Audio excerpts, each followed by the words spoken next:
কাকা চলে এসো, তোমার আর ওখানে ফিরে যেতে হবে না। মাহবুব উদ্দিন শিভানের দিকে গান পয়েন্ট করে বলল, যেতে হবে শিবান শিকদার। ওনার ফাঁসির রায় হয়েছে আগামী 5 তারিখ। এই চুপ। খেকিয়ে উঠল শিভান। স্বামীর ওর দিকে এগিয়ে গেলে শিভান ওর দিকে তাকিয়ে বলল, এটা কিছুতেই যেতে পারে না, তাই না কাকা? কাকা ওদের বুঝাও, বুঝাও না, তুমি ছাড়া কেউই আমাকে দেখার মতো নেই। মাহা চুপচাপ দাঁড়িয়ে আছে। স্বামীর দম ফেলে শিভানের গালে হাত দিয়ে বলল, না শিবু, এমন করিস না। আছে তো, তোকে দেখার জন্য অনেকে আছে। ফাঁসির আদেশ তোলা যায় না বাপ। কেন তোলা যাবে না? বাবা বলেছে তুমি মরবে না, মরতে পারো না। শিভান, শিভান কোনো কথা গ্রাহ্য না করে সামহার দিকে বন্দুক তাক করে বলল, আমার কাকা না বাঁচলে আমি এই মেয়েটাকেও মেরে ফেলবো। ভয় পাস না সামহা, তুই তোর বাবার সাথে রাঙ্গি খেতে চলে যাবি। মাহবুব উদ্দিন গান লোড করে বলল। তোকেও ছেড়ে দেব না। পেছন থেকে কাশেম গিয়ে শিভানকে জড়িয়ে ধরতেই সেখানে ঠেলাঠেলির একটা গোলযোগ তৈরি হয়। শিভানের গান থেকে ভুলবশত গুলি ছুটে গিয়ে সামহার পায়ের পাশ ছুটে যায়। সামহা ভয়ে চিৎকার করে উঠলে মাহবুব উদ্দিনও শিভানকে টার্গেট করে গুলি ছুড়ে দেয়। ভয়ে চোখ মুখ বন্ধ করে ফেলে শিভান। সেকেন্ড খানিক নীরবতা কাটতেই সামহা আব্বু বলে চিৎকার করে অজ্ঞান হয়ে যায়। শিভানের চোখ দিয়ে অশ্রু গড়িয়ে পড়ে। মাহবুব উদ্দিনের ছোড়া গুলির বুলেট স্বামীরের পিঠে লেগেছে। শেষ মুহূর্তে স্বামীর মধ্যে না আসলে শিভানের মাথায় গুলি লাগতো। শিভান চেঁচিয়ে উঠল, কাকা, এ কাকা, রিটো অ্যাটাক। রিটো ছুটে গিয়ে সোজা মাহবুব উদ্দিনের হাত কামড়ে ধরেছে। পুলিশেরা কোনো মতে তাকে সামলানোর চেষ্টা করেছে। স্বামীরের পেছন থেকে রক্ত গড়িয়ে পড়তেই মাহা এক ছুটে স্বামীরকে পেছন থেকে আঁকড়ে ধরে। স্বামীর শিভানের কোলে হুমড়ি খেয়ে ঢলে পড়তেই শিভান ওকে জড়িয়ে ধরে ছোট বাচ্চার মতো কেঁদে উঠল। স্বামীরের পিঠের ডান সাইড রক্তে ভেসে যাচ্ছে। আলগা হাতে শিভানের গালটা আঁকড়ে ধরে বলল, জায়গাটা ভালো না রে বাপ। সামহার কোনো ক্ষতি করিস না, ও আমার মেয়ে। আমার কাকা, কাকা। মাহাও নিকাবের ভেতর থেকে অশ্রুসিক্ত নয়নে কেঁদে ওঠে। স্বামীরের লাল শার্টের কলার খামচে ধরে চেঁচিয়ে বলে, স্বামী শিকদার, স্বামী শিকদার, আপনি মরতে পারেন না, আপনি মরতে পারেন না। চোখ খুলুন বলছি। আপনি 5টা বছর সাধনা করেছি আপনাকে ধরার জন্য। আপনি এত সহজে উড়ে যেতে পারেন না। স্বামীর দুর্বল হাতে মাহার গালে হাত দিয়ে বলে, আমি মরে গেলে বেঁচে যাব ডিপজলের মা। আমি তো জিতে গেছি। আমার একটা ছোট্ট ডিপজল রয়েছে, এটা আমার জিত। এই যে তুমি আমার জন্য কাঁদছো, এটা আমার জন্য সবচেয়ে বড় জিত। তুমি ওকে বাঁচাও। না, আপনি মরতে পারেন না। আমার মেয়েটার কি হবে? ওকে সবাই আসামির সন্তান বলবে। উঠুন সামির, উঠুন। ও আমার বাচ্চা, কে কি বললো তাতে ওর কিচ্ছু যায় আসে না। আসবে না। তুমি শুধু কথা দাও, আমি টপকে গেলে আর কখনো বিয়া করবা না। আমি ভূত হয়ে সইতে পারবো না।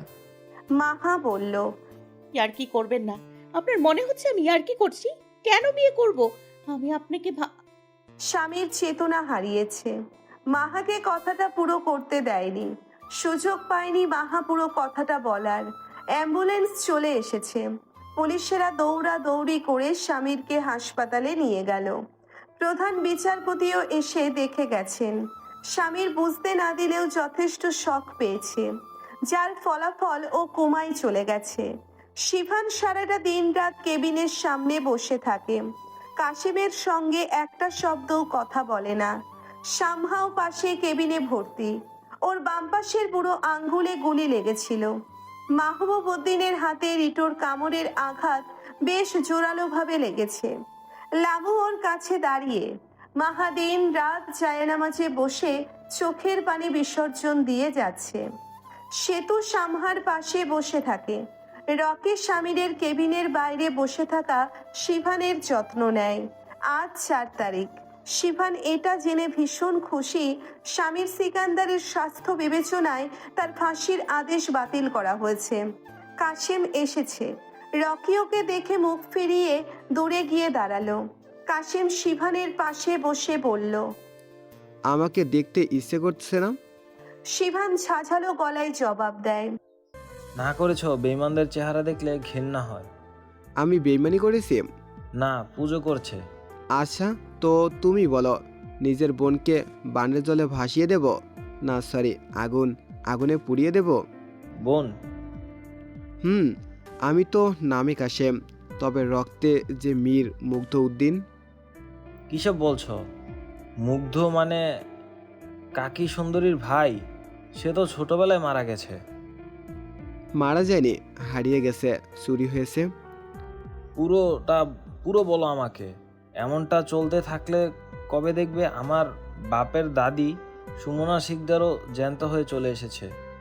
কাশেম গাল টেনে হেসে শিভানের দিক থেকে নজর সরিয়ে জানালা চিরে বাইরে তাকিয়ে বলতে শুরু করলো। আমি যখন অনেক ছোট, কোলের শিশু, তখন একবার ভীষণ অসুস্থ হয়েছিলাম। আমার চিকিৎসা করাইতে বাপ মা হাসপাতালে ছোটাছুটি করতো। অনেক দিন ভোগান্তির পরে যখন একটু সুস্থ হলাম, বাড়ি ফেরার রাস্তায় একটা দুর্ঘটনা ঘটে গেল। ইচ্ছা করে কে বা কারা যেন গাড়িতে ধাক্কা মেরে দিল। ব্যাস, বড়সড় অ্যাক্সিডেন্ট। বাপ মা দুজনেই মরল। মায়ে আমারে বুকে আগলাইয়া ধরছিল, তাই বাইসে গেছি। চাপা মফিদে কইছিল মাইরা দে, সাফিন ভাই বাঁচাইয়া দিছে, আয়না রাখছে চাকর বানাইয়া। যেদিন আগুন লাগে সেদিন আমি বাঁচাইছি আপারে। আমি তখনও জানতাম না ও আমার বোন। সেদিন ভাই জেলে যাওয়ার আগে আমারে বারবার বইলা দিছিল, কড়া নজর রাখিস। আমি যখন মেধার সাথে কথা বলতে গিয়েছিলাম, সেই 5 মিনিটের ব্যবধানে ও বাড়ি থেকে বেরিয়ে যায়।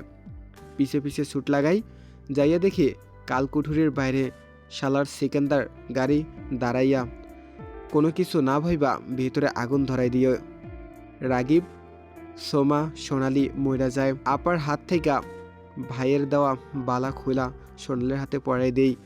ওর লাশটা টাইনা চেয়ারে পাশে ফালাই, তারপর আপারে নিয়ে বেরিয়ে আসি। হাসপাতালে নিতেই ডাক্তারে বলে রক্ত দরকার। আশ্চর্য, আমার সাথে গ্রুপ ম্যাচ করলো। নার্স জানালো, আপনি তো ওর রক্তের সম্পর্কের কেউ, তাই না? না হলে এত মিল? মাথা চক্কর দিয়ে ওঠে। বলি, ভালো করে টেস্ট করে বলেন তো। সন্দেহ জোরদার হয়েছিল। সামির ভাইয়ের একটা কথা মনে পড়া। ভাই একবার কইছিল, আমাগো দুজনের চেহারা চোখের মনিতে মিল আছে। রক্ত দিলাম। ডক্টর যখন শিওর করলো ডিএনএ ম্যাচ করেছে, দৌড়াইয়ে গেলাম বাপ হাশেমের কাছে। সেও তখন অসুস্থ, মৃত্যুশয্যায়, পায় কাপা গলায় সব সত্যি বলল। আমি কি করব কিছুই বুঝলাম না। ওদিকে আপার কন্ডিশন দিন দিন যাতা অবস্থা হয়েছিল, প্রায় মরেই যেত। সেদিন মাহবুব উদ্দিন আমাকে ধরে ফেলে কথায় কথায় বলে ফেলি আপা আমার কাছে এবং জীবিত। মাহবুব উদ্দিন আরও জোরদার চিকিৎসার ব্যবস্থা করেন। বাচ্চা সুস্থভাবে হলেও আমার আপা প্রায় মরেই যাচ্ছিল। ওপরওয়ালা এবারের মতো মাফ করেছে। সুস্থ হওয়ার কিছুদিন পর লাইব্রেরি ম্যাডামের সাহায্যে ভার্সিটি ওনাকে মিসিং আইডি তুলে ফেলি। ততদিনে সে প্রায় সুস্থ। হঠাৎ একদিন কি একটা হিসাব করা শেষে মুখের নিকাবটা তুলে বাইরে বেরিয়ে গেল। রাত প্রায় অনেক। তখন সঙ্গে দুটো মানুষ নিয়ে এলো, একজন লামু আর একজন অনিন্দিতা, মানে সেতু। লামুর সাথে আগেই পরিচয়, সেই ভরসায় করে মাহবুব উদ্দিনকে বলল লামুকে বিয়ে করতে। তারপরের দিনগুলো বেশ কঠোর পরিশ্রম করেছে এই পজিশনে আসার জন্য। সামির সিকান্দার নামটা রক্ত মেখে মেখে ভারী হয়ে গেছে। এই শহরের সবচেয়ে বড় আতঙ্ক সামির সিকান্দার ভিরান। তাকে উৎখাত করাই মূলত এমপি মন্ত্রীদের টার্গেট। তোমার কাকাকে কিন্তু কেউ কোনোদিনও মারতে চাইতো। সে আবার সরকারি ক্রিমিনাল। সবসময় সব দলই তাকে হাতে রাখে। আমার কাছে ওই মুহূর্তে আমার বোনকে বাঁচানো দরকার ছিল। নিজের বোনকে বাঁচানো কি বেইমানি শিভান? শিভান চুপ করে রইল। 2 মিনিট চুপ থাকার পরে বাম কাত ঘুরে মেঝেতে শুয়ে বলল, তাহলে তুমি সাক্ষী দিলে কেন? ওটা কি খুব দরকার ছিল? তোমার জন্য কাকা ফাঁসি হতে যাচ্ছিল। বিশ্বাস করো, আমার কাকা কিছু হয়ে গেলে আমি সব রন্ডভন্ড করে দেব। মাহা স্বামীরের কেবিনের বাইরে দাঁড়িয়ে পাতলা কাচের জানালা ভেদ করে ভেতরে তাকাতেই দেখলো সবচেয়ে উগ্র চঞ্চল দুরন্ত ছুটন্ত সে চুপচাপ স্বাস্থ্য নিষ্প্রাণ হয়ে বিছানাগত। ওর চোখ ঠিক করে খুলবে ডক্টর কোনো নিশ্চয়তা দিতে পারছে না। হতে পারে দিনটা আজ বা কাল বা পরশু বা কখনোই না। মাহা জানে না ওর অপেক্ষা ঠিক কত দিনের। সামহা নিজের কেবিনে শুয়ে আছে, জ্বর চলে এসেছে ওর। এটা দ্বিতীয়বার গুলি খেয়েছে। মিটিমিটি চোখ খুলে তাকিয়ে সেতুকে বলল, আপু কই? আপু ঠিক আছে তো না? আছে, সব ঠিক আছে। তুমি রেস্ট নাও ভূমি। আর আঙ্কেল? সেও ঠিক আছে। ভূমি আর কিছুই বলল না। শিভানের ওপর বিন্দুমাত্র রাগ ওর নেই। শিভান যে আব্বুকে ছাড়াতে এসব করেছে তা সামহা বেশ ভালোই বুঝেছে। ওর কি কোনো ক্ষতি হলো? ওকে পুলিশ নিয়ে যায়নি তো? ঘাড় ফিরিয়ে আবার জিজ্ঞেস করলো, মাফিয়াটা কোথায়? খারাপ ছেলেটা? সেতু আবারও পজিটিভ জবাব করলো। সেও ভালো আছে। সামহার এবার একটু চিন্তা কমলো। সে রিটোর অব্দি খোঁজ নিল না শুধু মাহার। তার ধারণা এটা মাহা যে যায়নি। ওর আবার কিসের ক্ষতি হবে? ওর জন্যেই তো এসব ঝামেলা। কি দরকার আব্বুটাকে জেলে ভরে দেওয়ার? মাহবুব আঙ্কেলেরই বা কি দরকার? দুইজনের মাথায় বড়সড় সাইজের বাঙি ভাঙতে ইচ্ছে হচ্ছে। বেলা গড়িয়ে রাত হলো। সাম্ভা তখন ঘুরে আচ্ছন্ন। কালো একটা ছায়া ওর দিকে এগিয়ে গিয়ে ওর কপালে একটা চুমু খেলো। ফিরে যাওয়ার সময় সাম্ভা হুট করে বলে উঠল, ও হ্যালো, ছায়াওয়ালা মানুষ। শিফান ফিরে তাকালো। 2 কদম এগিয়ে এসে বলল, তোর নামে কপিরাইটের মামলা দেব। কেন? তুই আমার ভাঙ্গি কাকাকে কপি করিস। ও, তোমার নামে সম্মানহানির মামলা দিব। এই যে তুমি আমাকে চুমু খেয়ে যাচ্ছ। বেশি বকে গরু একটা। বেশি বোঝে বলদ একটা। এই তুই কি বললি? আই, তুই কি শুনলি? শিফান আঙ্গুল নামিয়ে একটু হাসলো। তারপর বলল, তোকে দেখে আমার একটা গানের 2-4টে লাইন মনে পড়ছে রে। কাকা একবার শুনিয়েছিল। সাম্ভা উৎসাহ নিয়ে চেয়ে রইল। শিফান বেডের পাশে বসে আস্তে করে গান গাইছে। হরেক রকম ভুরকা তাহার আলামতিতে ভরা, মাঝে মধ্যে স্বভাব আছে তুই তুকারি করা। আজ 5ই আগস্ট 2024। স্বামীর এখনো ঘুমায়। নাজিয়া হাসপাতালে ছুটে এসেছে। শিফানকে জড়িয়ে ধরে জিজ্ঞেস করলো ওর কোনো ক্ষতি হয়েছে কিনা। শিফান নাজিয়াকে আঘাতপ্রাপ্ত দেখে হন্তদন্ত হয়ে জিজ্ঞেস করলো, তোমারে কে মেরেছে? বলো কে মেরেছে? এভাবে কে মেরেছে তোমাকে? নাজিয়া শিফানকে শান্ত করে বলল। যেই মারুক, তোমার কাকা কোথায়? শিফান ইশারা করলো কেবিনের দিকে। লিমন এসে জিজ্ঞেস করলো, আপনারে এভাবে কেডা মারছে নাজের চাচা? নাজির সাহেব নুসরাত আর নাজিয়ার বাবা। নাজিয়া মাথা নাড়াতে শিফান জিজ্ঞেস করলো, তোমার বাপ তোমার এমন মেরেছে? কাশিমও খেকিয়ে উঠল। মারছে মানে?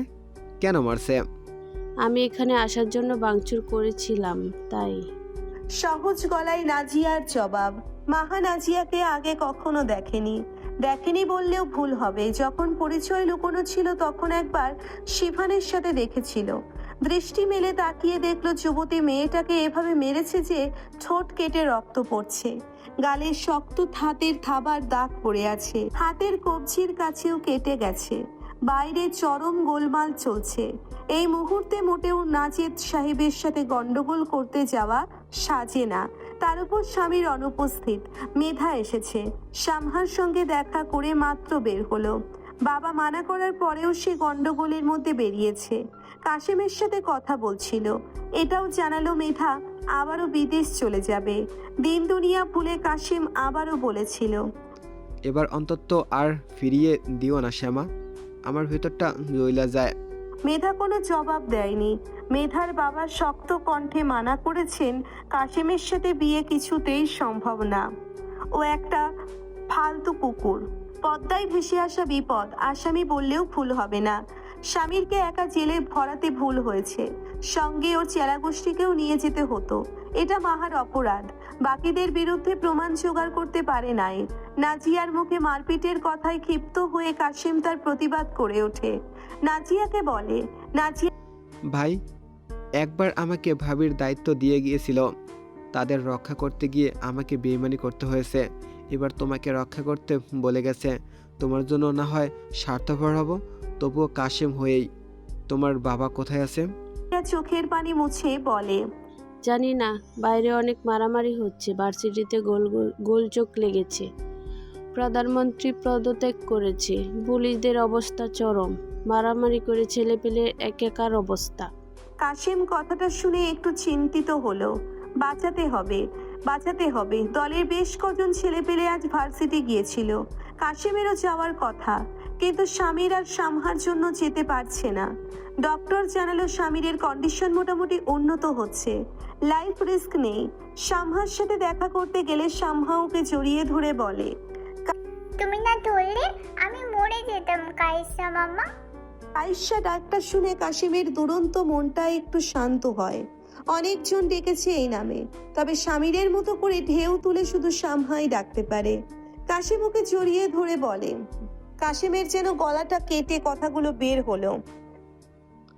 তোর কিছু হবে না, তুই তো আমার ছোট্ট সোনা, আমার পাক্কা বুড়ি। বল, ভাঙরি মামা তোকে খুব ভালোবাসি বাবু। মামা, আব্বু সুস্থ হয়ে গেলে আমরা আবার তোমার ভাঙ্গি বাড়িতে ফিরে যাব, আচ্ছা? সামহার কপালে চুমু দিয়ে কাশেম বলল, আব্বু রাগ হয়েছে? কাইসা, মামা আর কখনো ফিরে যেতে পারবে না আব্বুর সাথে। কেন? মামা বেইমানি করেছি আব্বুর সাথে, সোনা দুঃখ দিয়েছি, তাই আব্বু রাগ করেছে। তুমি ফিরে এলে আমি আব্বুকে বলবো রাগ না করতে, কষ্ট পেও না, আচ্ছা? কাশেম মলিন হেসে বলল, আচ্ছা। সেইটুকু ভরসা নিয়ে কাশেম বেরিয়ে যায়। বারবার মেধা আটকাচ্ছিল গন্ডগোল করতে যাওয়ার প্রয়োজন নেই, কিন্তু কাশেমের কাছে শোনার সময় নেই। নাজিয়াকে মেধা জিজ্ঞেস করলো নুসরাত এবং বাকিরা কবে দেশে ফিরবে। নাজিয়া জানালো, অতি দ্রুত ফিরে আসবে। আমি জানিয়েছি সামির সিকান্দারের অবস্থা। মন ব্যথিত দৃষ্টিতে ওর দিকে তাকিয়ে আছে। ছটফটে নাজিয়া মেয়েটাকে তার সেই প্রথম দিন থেকে পছন্দ ছিল, কখনো বলে ওঠার সাহস হয়নি। হবে কিভাবে? সে স্পষ্ট করে জানে নাজিয়া স্বামীরকে ঠিক কতটা ভালোবাসে। স্বামীর বলেছিল দিন শেষে স্বার্থের আঘাতে এও দ্বিতীয় ইনায়া বের হবে, কিন্তু লিমন কখনো বিশ্বাস করেনি, আজও করে না। ওয়েটিং চেয়ারে বসে সে নাজিয়াকে জিজ্ঞেস করলো, আপা, আপনারে এমনি মারছে কেন? আমারে কন, কাউকে বলবো না। দয়া দেখাচ্ছেন নাকি মায়া? এসব কিছু লয়, জানতে চাইছি ভাইরে কি জবাব দেবো। নাজিয়া মুচকি হেসে বলল, আমি মরলেও ওনার কিছু আসবে যাবে না মিলন ভাই, সহজ প্রাপ্য তো, সস্তা মনে হয়। লিমন বলল, নারীর দাম সস্তা হয় না আপা। আপনারে ভাই কোনদিন ভাবির জায়গা দিতে পারতো না, কারণটা আমরা জানি। ভাইও তো ভাবির কাছে সহজপ্রাপ্য ছিল, তাই বোধ হয় এত সব মারপ্যাচ। আপনারে ভাই কোনোদিনই সস্তা মনে করে নাই, আমরাও করিনি। ভালোবাসা জিনিসটাই এমন, ভালোবাসলে চরম চেষ্টা হওয়া লাগে। নাজিয়ার কানে কথা পজিটিভলি পৌঁছিয়েছে। লিমন একদম ঠিক বলেছে, ভালোবাসলে চরম ছ্যাঁচড়া হতে হয়, হয়তোবা অনেক নিচেও নামতে হয়। নাজিয়া জানে না ঠিক কতটা নিচে নেমেছে ও, হয়তো অনেক অনেক নিচে। একটা টিস্যু এগিয়ে দিয়ে লিমন ভাবনা ভেঙে জিজ্ঞেস করলো, কন আপা, আপনারে এমনে মারলো কেন? নাজিয়া কোনো ভূমিকা না করে সরাসরি বলতে শুরু করলো, বাড়িতে অনেক গন্ডগোল করেছিলাম, যখন শুনলাম সিবান কালকুটুরিতে গিয়েছে আর নিজেকে শান্ত রাখতে পারিনি। সামির একদিন বলেছিল জায়গাটা ভালো না, যতটা সম্ভব দূরত্ব বজায় রাখা উচিত কালকুঠুরির এবং কালকুঠুরির সঙ্গে। সিবানের তো বাহিরে কেউ ছিল না, কাশেম ভাইকে করেও ভরসা পাইনি। বড় ভাইকে অনেক করে বললাম আমাকে যেতে দাও, অন্তত সিবানের কাছে পৌঁছাতে দাও, ওকে সঙ্গে নিয়ে আমি আবার বাড়ি ফিরে আসব। ভাই কিছুতেই রাজি হয়নি। মায়ের পা জড়িয়ে ধরে কান্নাকাটি করেছি, মা আর ভাইয়ার উপর কোনো কথা বলতে পারিনি। ছোট ভাইয়ের থেকে খবর পেলাম সামির সিকান্দারের গুলি লেগেছে, সিবানও আহত এবং সামহাও ঘরের ভিতরে যা ছিল সব কিছু দিয়ে দরজা ভাঙার চেষ্টা করেছি, কিন্তু ভাঙতে পারিনি। কাচের টুকরো ছুঁড়তে গিয়ে বড় ভাইয়ের হাতে লেগেছে, বাকিটা আর বলতে পারছি না। লিমন জোর করে হাঁপ ছেড়ে বসে রইল। কি করবে কিছু ভেবে পাচ্ছে না। এতদিন স্বামীর তাকে ইনস্ট্রাকশন দিত, তার অনুপস্থিতিতে কাশেম দুজনের কেউ এখন এখানে উপস্থিত নেই। কিন্তু লিমন নাজিয়ার মুখ থেকে এসব শুনে প্রচন্ড রেগে যায়। নিজ থেকে না গেলেও ফোন দিয়ে অনেক কথা শুনিয়েছে। মাহবুব উদ্দিন সেতু আর লামুকে সঙ্গে করে গা ঢাকা দিয়েছে। অজ্ঞাত দলের ছেলে পেলেরা পুলিশকে দেখলে মারধর করছে। গতকাল রাত 12টায় পুলিশ লাইনে বোমা মেরেছিল।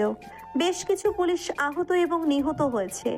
লামু সন্তান সম্ভবা, তাকে নিয়ে রিস্ক নেওয়াটা মোটেও ঠিক নয়। মাহবুব উদ্দিন চেয়েছিল সেতু আর লামুকে একটা সেফ জোনে রেখে আবার ফিরে আসবে। মাহা আর সামহাকে রেখে যেতে চায়নি। মাহা বুঝিয়ে বলেছে, হায়াত মৌতের কোনো গ্যারান্টি নেই, আর কাল আপনি আর আমি যদি একসঙ্গে মরে যাই, সামহা, সেতু, লামু ওদের কি হবে? আমার দ্বারে লামুর বাচ্চাটা অকালে বাবা হারাক আমি চাই না। আপনি আল্লাহর ওপর ভরসা রেখে বেরিয়ে যান, আল্লাহ রক্ষা করবেন ইনশাআল্লাহ। তারপরে মাহবুব উদ্দিনও দিন দুনিয়া ভুলে নিজের বাচ্চার কথা ভেবেছে। সামহার জন্য সিকান্দাররা আছে, কিন্তু লামু আর সেতু, ওদের তো একুল ওকুলের কেউ নেই এক মাহবুব উদ্দিন আর মাহা ছাড়া।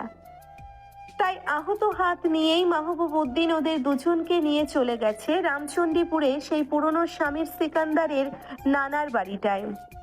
মাহা সামহার সামনে গিয়ে বসে। সামহা অন্যদিকে ফিরে তাকায়। মাহা বলে, নাটক বন্ধ করে ঔষধ খেয়ে নাও। তুমি খাও। গাল ফুলিয়ে বসে কেন? তুমি বলেছিলে যে অন্য কেউ কষ্ট দেয়, তাকে কেউ পছন্দ করে না, তাই আমিও তোমাকে পছন্দ করছি না। মাহা বড় করে নিঃশ্বাস ফেলে বলল, অন্যের ভালো করতে গেলে নিজে খারাপ হবে, এটা কে জানতো? যাই হোক, খাবারটা শেষ করো, তাহলে তোমাকে আবুর কাছে নিয়ে যাবে। ঠিক আছে। 2 মিনিট সময় নিয়ে বলল মাহা। মেধার সাথে নাজিয়ার অনেক দিন পরে কথা হলো। সে বেচারিও বাবার জন্য কাশেমকে মেনে নিতে পারছে না। নাজিয়া স্বামীদের কেবিনে গিয়ে ওর পাশে বসলো। 2 চোখ ভরে দেখলো সবসময় চঞ্চল আর উগ্র থাকা স্বামীর সিকান্দার ভিরান এখানে চুপচাপ শুয়ে আছে। স্বপ্নে নিশ্চয়ই মাহাকেই দেখছে। আর কেউ না জানুক না বুঝুক, নাজিয়া বোঝে। সবাই স্বামীদের কালো হৃদয়টা দেখে, তার মধ্যে যে কি পরিমাণের রক্তক্ষরণ হয় সেটা কেউ দেখে না। নার্স এসে তার চেহারা আর হাত ড্রেসিং করার জন্য ডেকে নিয়ে গেল। কাশেম ভার্সিটির বাইরে পৌঁছতেই দেখলো চারপাশে যা নয় তাই অবস্থা। এদের মধ্যে এমন কিছু জনও আছে যাদেরকে কাশেম চেনেও না। এত বছর এলাকায় থেকেও চিনতে না পারাটা অস্বাভাবিক। কাশেমের স্মৃতির শক্তি বেশ প্রখর, নামধাম না জানলেও চেহারা বেশ মনে থাকে। রকিকে আহত অবস্থায় পড়ে দেখে কাশেম ছুটে গিয়ে ওকে ধরে বসে। ভালো করে নেড়েচেড়ে দেখতেই বোঝে ও আহত নয়, নিহত। রকির সঙ্গে কাশেমের সম্পর্ক ভাই ভাইয়ের মতো। রকির রক্ত হাতে মেখে কাশেম বসে রইল। কাশেম ডাক শুনে পেছনে ফিরতে ফিরতে কেউ একজন মোটা লোহার রড দিয়ে সজোরে আঘাত বসিয়ে দেয়। মুখ থেকে রক্ত ছুটে পড়ে ওর। চোখ মেলে তাকিয়ে দেখে ছেলেটাকে চেনে কাশেম। রুবেল দেওয়ানের সহযোগী শিহাব নাম সম্ভবত। কাশেম আর কিছু জিজ্ঞেস করার আগে শিহাব হিংস্র জানোয়ারের মতো মোটা লোহার রডটা কাশেমের বক্ষে গেঁথে দেয়। রকির লাশের উপরে কাশেম নিথর হয়ে যায়। চোখ দিয়ে গড়িয়ে পড়ে অশ্রুকণা। আফসোস রয়ে যায় অনেক। সামহাকে নিয়ে যেতে চেয়েছিল চাপাই নবাবগঞ্জের ভাঙা বাড়িটায়। মুগ্ধ হিসেবে মাহাকে আপা বলে ডাকা হলো না। মেধাকে শেষবারের মতো ভালোবাসি বলা হলো না। সবচেয়ে বড় আফসোস, শেষবারের মতো কায়েসা হয়ে পালনকর্তা স্বামীর সিকান্দারের কাছে ক্ষমা চাওয়া হলো না। রাজপথ রাঙা হয়ে গেল কাশেমের লাল রঙা রক্তে। 2 চোখ এটে একটা অসমাপ্ত জীবন নিয়ে পাড়ি জমালো না ফেরার দেশে। চোখ দুটো আর ছটফট করবে না শ্যামাকে এক পলক দেখতে। কান দুটো আর মোচড় খাবে না স্বামীর ভাইয়ের মতো। স্বামীরটা আর খাটাতে হবে না, মাথাটা আর খাটাতে হবে না স্বামীরের উল্টো পাল্টা হিসাব মেলাতে। মাথা আর নিচু করতে হবে না সাফিনের গালি শুনে। ঠোঁট দুটো আর হাসবে না সামহাটাকে দেখে। ঘাটটা আর বইবে না শিভানের বোঝা। চারপাশে অন্ধকার হয়ে গেল। চোখ দুটো বন্ধ হওয়ার আগে শুধু দেখতে পেল মেধা আসছে। ওই তো শ্যামা, তার অবাধ্য চুলগুলো ছুটিয়ে বাতাসের বেগে দৌড়ে আসছে। কাশেম চোখের পাতা দুটো বোঝার আগেই দেখতে পেল শ্যামা আসছে। দৌড়ে নয়, ঝড়ের বেগে আসছে। তারপর আর কিছু দেখা হয়নি, জানা হয়নি শ্যামা কি শেষ পর্যন্ত পৌঁছিয়েছে। রাজপথ ভরে যায় লোকজন দিয়ে। সেনাবাহিনীর সৈনিকেরা পরিস্থিতি সামলাতে শুরু করে। মেধার পিছনে নাজিয়া আর শিভানও ছিল। মেধা দৌড়ে গিয়ে কাশেমের নিথর দেহের উপর মুষড়ে পড়ল। পরনের সাদা বস্ত্র ভিজে উঠল। প্রীতমের রক্তে শিভান কেঁদে উঠল। উঠো বাবা। মেধা কোনো কথা বলছে না। কাশেমের সাদা শার্টটা জবজবে হয়ে ভিজে গেছে। কে নৃশংস ভাবেই না মারলো। একজন সৈনিক গিয়ে বলল, লাশের গায়ে হাত দেবে না। মেধা চিৎকার করে উঠল, ও লাশ নয়। সিভান বল না ও লাশ নয়। নাজিয়া বল না ও কাশেম, কাশেম হালদার। সৈনিক লোকটা মেধার বাবা চাচার বয়সই হবে। মেধাকে এভাবে হাহাকার করতে দেখে আর শক্ত বক্ষের ভেতরেও ভিজে উঠল। হাঁটু মুড়িয়ে পাশে বসলেন তিনি। বড় অফিসারকে বসতে দেখে আরো দু একজন অফিসার বসে পড়লেন। পেছনে এখনো হট্টগোল হয়ে চলেছে। অধিকাংশই চেয়ে চেয়ে দেখছে। মেধা কাশেমের মাথাটা বুকের সাথে জড়িয়ে ধরে হাহাকার করছে। উঠুন না কাশেম ভাই, তাকিয়ে দেখুন আপনার শ্যামা এসেছে।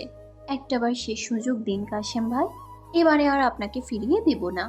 আপনি ফিরিয়ে দিলেও আমি যাব না কাশেম ভাই। আমি রাজি, চলুন আজকেই বিয়ে করব, বাবার কথা শুনবো না। চলুন না, উঠুন না। কাশেম নির্বাক, নিরুত্তর, নিথর। মেধার রক্তমাখা হাত দুটো বারবার কাশেমের মুখটা নেড়ে দিচ্ছে। মেধার চিৎকার হাহাকারে উপস্থিত সকলের চোখ ভিজে যাচ্ছে। নাজিয়াও পাশে বসে পড়ল। মেধা কাশেমের প্রাণহীন বুকে মাথা রেখে উবু হয়ে বলল, আপনি বলেছিলেন আমার জন্য আপনার হৃৎপিণ্ড চলে, এখন কেন চলছে না? আমার যে ভালোবাসি বলা হলো না কাশেম ভাই। শিয়ামকে দেখে দৌড়ে গিয়ে কান্না করে উঠল নাজিয়া। দুলাভাই, দুলাভাই, কাশেম ভাই। শিয়াম দৌড়ে চলে গেল কাশেমের লাশের কাছে। কখন এসেছে, কিভাবে এসেছে, এত কিছু বলা বা শোনার সময় নাই। লিমনকে ইশারা করে কাশেমের জন্য অ্যাম্বুলেন্স ডেকে পাঠালো শিয়াম। মেধাকে কিছুতেই শান্ত করা যাচ্ছে না। ও প্রায় পাগল হয়ে উঠেছে কাশেমকে নিয়ে যেতে দেখে। নাজিয়া আর লিমনকে এই দিকটা সামলাতে বলে শিয়াম কল লাগালো শাফিনকে। শাফিন গম্ভীর কণ্ঠে আওড়ালো, কি হলো ভাই, কাশেম শেষ। কি? সামির কোথায়? গুলি খেয়েছি, সিটি হাসপাতালে গিয়ে কুমায়। সিভান আমার কাছেই আছে। বাড়ি না এসে সোজা হসপিটালে যা। হ্যাঁ, আমরাও যাচ্ছি। কথা শেষে পেছনে ঘুরে তাকাতে দেখলো মেধা জ্ঞান হারিয়েছে। লিমন তাকে পাঁচা কোলে তুলে নিয়ে গাড়ির দিকে রওনা দিল। অন্তরিক্ষে সূর্য ঢলেছে। সামহা অধীর আগ্রহে অপেক্ষা করছিল। কাইশা মামা আসলে জবরদস্তি একটু ঘুরতে বেরোবে। এরকম বদ্ধ ঘর আর একটুও পছন্দ না তার। টুকটাক করে হেঁটে একটা মেয়ে ঢুকলো ওর ঘরে। বয়স ওর মতোই হবে। তাকে দেখে ভ্রুকুচকে জিজ্ঞেস করলো, এই কে তুমি? আমি কে পেয়ারা? শিয়েরা হাত দিয়ে মুখ ঢেকে ঠোঁট চেপে হাসলো। সামহা তবু শত মাথা খাটিয়েও বুঝে উঠল না কে মেয়েটা। দেখতে তো ভারী সুন্দর। শিয়েরা বলল, তাহলে তুমি কে? সামহা এবার একটু হাসলো। বোন, বেশ ভালোই হয়েছে। সামহার একটা বোনও হয়ে গেল। মাহা মরা মুখে ভেতরে ঢুকতে শিয়েরা বেডের তলে লুকিয়ে গেল। মাহাকে ওভাবে মুখ বাঁকা করতে দেখে সামহা জিজ্ঞেস করলো, কোনো সমস্যা? আমার কেন যেন খুব খারাপ লাগছে, খুবই কেমন একটা অস্বস্তি লাগছে। সামহা আর কিছুই বলল না। মাহার মন খারাপ দেখে চুপচাপ সব কথা শুনলো। একটু পরে নার্স এসে খবর দিল, ম্যাডাম তাড়াতাড়ি আসুন, সামির শিকদারের সেন্স ফিরেছে। মাহা চেহারার সামনের ঝালর নামিয়ে দৌড়ের ওপর কেবিনে চলে গেল। আগে তার চোখ দুটো দেখা যেত, এখন তাও দেখা যায় না। ছোটবেলার সেই সিকান্দার কে যখন খুঁজে পেয়েছে তখন অন্ধত্ব আসলেও বরণ করে নিতে সমস্যা হবে না। এক রইল, আরেক চিন্তা, অন্ধ হলে কোরআন শরীফ পড়বে কিভাবে? মাহা পুরো 30 পাড়ার হাফেজা সেটা আগেই বলা হয়েছিল। না দেখতে পারলেও সমস্যা নেই, বাংলা অর্থসহ কোরআন শরীফ সহি শুদ্ধভাবে আয়ত্ত আছে। তাছাড়া পুরুষ নারীর চোখ দুটোর দিকে তাকাতেও বাদ রাখে না। নার্স থেকে শুরু করে ডক্টর সবাই অবাক হয়েছে। কি অদ্ভুত এক পারহেজগার গায়রতবান নারী। কে বলবে সে একজন দাগী আসামির স্ত্রী? অধিকাংশের জানার খুব আগ্রহ তার সুরতখানি ঠিক কতটা সুন্দর, কিন্তু কোনো পুরুষ তো দূর, নারীরাও তার চেহারা দেখতে পায়নি। জানার বড্ড ইচ্ছে সে কিভাবে তার পর্দা বজায় রেখে এতদূর পৌঁছিয়েছে। নার্সের পিছে পিছে মাহা রুমে ঢোকে। গলাবাজি করে নার্সকে ধমকাধমকি দিয়ে নিজেও বাপের রুমে চলে গেছে সামহা। গিয়ে বাপের বেডের একপাশে বসেছে। চোখের পত্রদ্বয় কাঁপিয়ে ঢিপ ঢিপ করে তাকালো স্বামীর। গলার রগগুলো টনটন করে ফুলে উঠল। চোখ দুটো খুলতেই মনে হলো যেন দুটো আলোর প্রদীপ দপ করে জ্বলে উঠল। মাহার সর্বাঙ্গ কেঁপে উঠল চোখ দুটো দেখে। বাষ্পিত হলো অক্সিজেন মাস্ক। সামহার হাতের ছোঁয়া পেয়ে পলক ফেলল স্বামীর। সামহা মাথায় হাত বুলিয়ে দিতে সামহার দিকে তাকিয়ে বাম গাল টেনে হাসলো ও। সামহা ডাকার আগেই পেছন থেকে মিষ্টি কণ্ঠে ডাক দিল শিয়েরা।